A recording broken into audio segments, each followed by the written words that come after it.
Hi, this is the Ivy League astrologer with the September 2015 reading for Vedic Libra.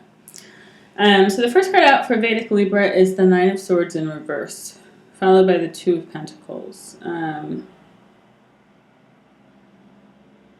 feel like you're working your way out of something that's been stressing you out, something that's been bringing you down, and maybe seeing a way forward, but not quite sure, not quite trusting your judgment about it.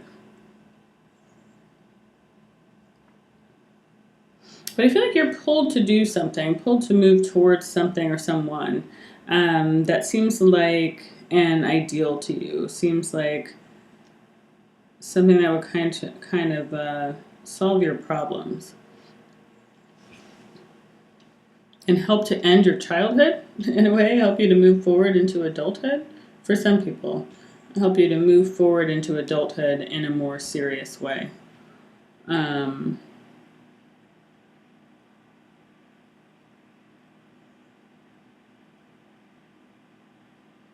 Keep you on track also. So I feel like you're expecting a lot of stability and forward motion and connection from whatever your goal is this month. And this is a situation that's been on your mind, something that's been stressing you out, something that's been worrying you, but you're finding a way forward.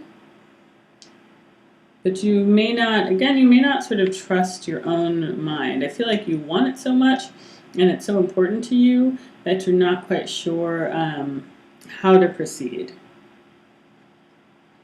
But I feel like the message here is that you just have to grab the ring. You kind of just have to get into it.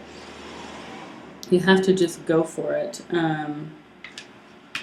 Otherwise, I feel like you could spend a lifetime, you could spend a long time in kind of internal, trying to work it out, without making any real progress. So it's a time to kind of risk. It's time to be vulnerable. And there's a power in that vulnerability that's going to get you closer to what it is that you want.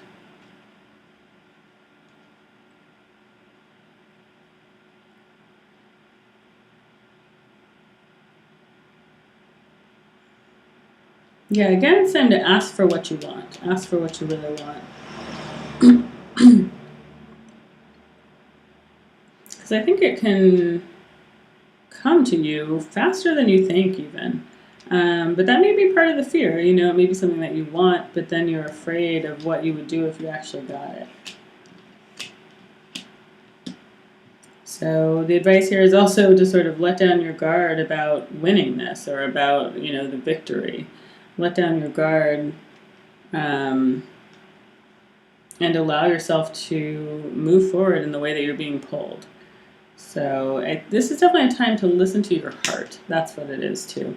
Especially for Libra, because, Libra can kind of get stuck in this place of like, well, it could be this or it could be that.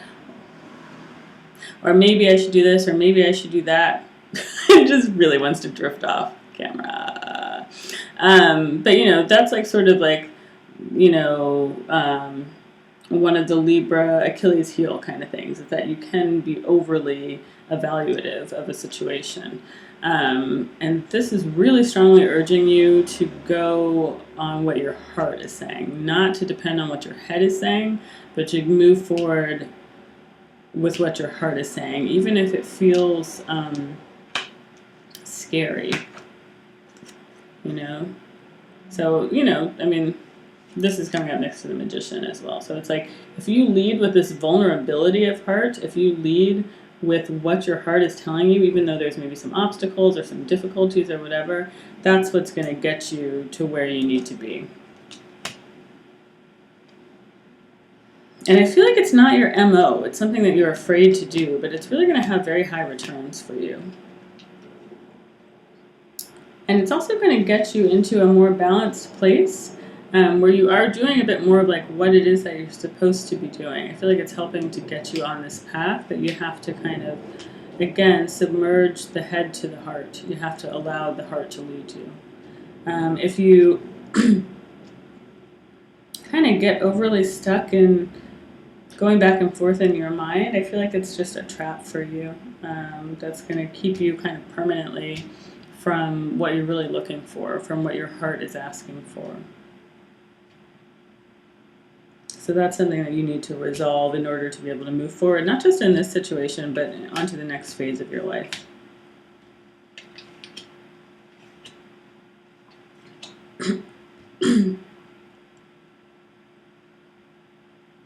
And I feel like you kind of know that's part of why there's a lot at stake in whatever this decision is.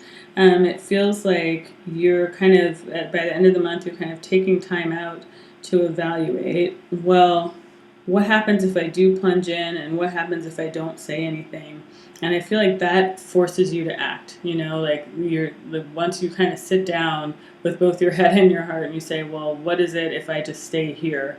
And what is it if I go for this thing? I feel like that helps you to kind of plunge ahead, to really evaluate what that would feel like. Because I feel like for some of you, you've been kind of trapped inside of yourself or self-imprisoned. And there is a way out, but you have to sort of, there's a little difficulty with getting out. You have to get through something that's went sour, or something that in your mind is not even really an issue anymore, but that has to be confronted or dealt with in order to get what you want, whether that's reconnecting with someone or moving forward with something. You have to kind of wade through this failure or something in order to get to the good part. And and